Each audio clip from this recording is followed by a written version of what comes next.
Szervusztok! Ez az első hanggal készült videóm, amit meg kívánok osztani veletek. Röviden maradt egy kevés 18650-es akkumulátorom laptop bontásból. Ezeket az akkumulátorokat egy eBay-ről rendelt 18650-es akkumulátortartóba helyeztem el, amit itt is láthattok. Jelenlegi ára körülbelül olyan $1 körül van, de lehet, hogy még kevesebb. A cellák töltéséhez egy speciális elektronikát használtam, ez egy 18650-es töltésszabályzó elektronika, amivel egyszerre 4 cellát lehet tölteni. A cellákat külön-külön figyeli teljesítményre, illetve állapotra, és abban az esetben, hogyha bármely cella hibás, akkor leállítja a töltést, illetve nem engedi, hogy a cellák túltöltődjenek a többi cellához képest, úgyhogy ez egy balanszeres töltő, egy kiegyensúlyozó töltő. Ezt használtam a töltéshez. A mai videónak az a célja, hogy bemutassam, hogyan lehet építeni egy eBay Wish-ről rendelt do-it-yourself kitből álló holmiból egy powerbankot, egy működő, nagy teljesítményű powerbankot. A boltokban most már egész olcsón lehet kapni a powerbankokat, igazából nem lenne erre szükség. Mégis az hozta az ötletet, hogy már a második powerbankomat hagyom el, amik viszonylag kicsik voltak, teljesítményre annyira nem, 10 Ah tudtak elméletben. Ez egy kicsivel többet tud majd, hogyha minden igaz. Ezek a cellák 2,1 Ah cellák, úgyhogy 2, 4, 6, 8, 10, 12, 14, 16 Ah elméletben. Gyakorlatban már biztos nem tud annyit, főleg mert laptopból bontott aksi. Én azt mondom, hogy ha 10 Ah tud, és az tényleg hitelesen tudja, akkor én már boldog leszek vele. Mint azt említettem, Wish-ről rendeltem egy ilyen do-it-yourself kitet, amiről akkor, amikor rendeltem, még nem tudtam, hogy do-it-yourself. 1200 forint körül volt ingyen postával. Tartalmazta ezt a csodálatos frémet, ezt a keretet, illetve ennek megvan valahol még az alja. Ebbe lehetett beleilleszteni ide szépen a szolárcellát, a másik felére be lehetett illeszteni egy ilyen ledes panelt, így elemlámpaként is üzemel, illetve hát ahogyan ott a felirat is bizonyítja, igen, van 2 darab kimenete, illetve egy darab micro USB-s bemenete. 20 Ah-ként árulták ezt a kitet, és egy dolgot felejtettek csak el, az akkumulátort vele küldeni, úgyhogy ez annyira do-it-yourself kit, hogy most akkumulátor laptopból, illetve akkumulátor nélküli do-it-yourself kit összeházasítása lesz a cél.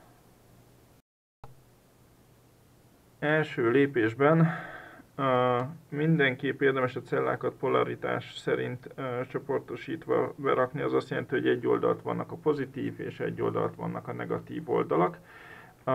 Ezeket most szépen így össze fogjuk kötözni. Nem kötözni, igazából forrasztani, mert nem vagyunk mi szőlőtermesztők, hogy kötözzünk. Úgyhogy gyorsan összeforrasztom őket, és akkor tovább is léphetünk. Nos, a cellákat sikerült összeforrasztani. Itt látszik, hogy a negatív oldalt közösítettem, pozitív oldalt szintén közösítettem.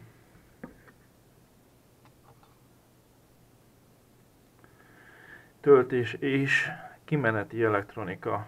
Nos, tök jó ez a kis elektronika, egyetlen egy problémám van vele, az, hogyha ezt erre ráillesztem, akkor vagy kihúzom teljesen az oldalára valahova ide, és úgy nyomtatok neki egy dobozt, hogy ezt a kapcsolót tudjam kezelni, vagy egy olyan gombot nyomtatok neki, ami meg tudja lögdösni ezt a kapcsolót, vagy kiforrasztom ezt a kapcsolót, keresek egy másikat itthon, és elhelyezem majd úgy a nyomtatott dobozban, hogy meg tudjam nyomni, úgyhogy ezt a kapcsolót innét ki kell forrasztani sajnos. Csak hogy jobban látszódjon a kapcsoló. Róla lenne szó. ennek van két pici lába, ott az egyik lába, ott pedig a másik. Ezt a két lábat fogjuk mindjárt kiforrasztani. Egyetlen nagy problémám van, hogy a házát is leforrasztották a nyáklaphoz, csak azért, hogy nehezebben lehessen kitörni belőle. Úgyhogy azon is gondolkozom, hogy a kapcsolót bent hagyom a helyén, és csak ráállok a két lábra egy két darab vékonyka vezetékkel.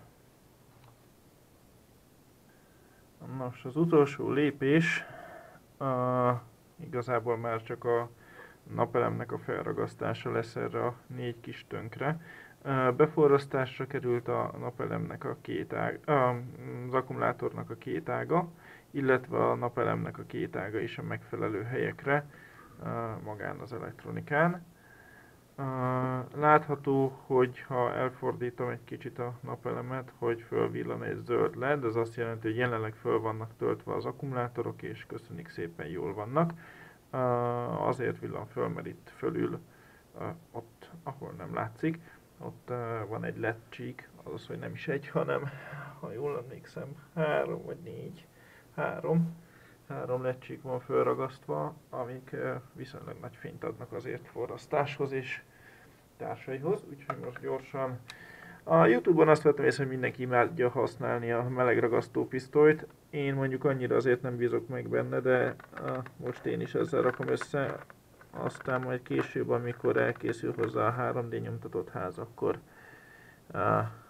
majd megszabadítom a ragasztópisztoly műgyantájától ezt a csodát. Vagy gyantájától ezt a csodát, nem, ez ugyebár nem műgyanta.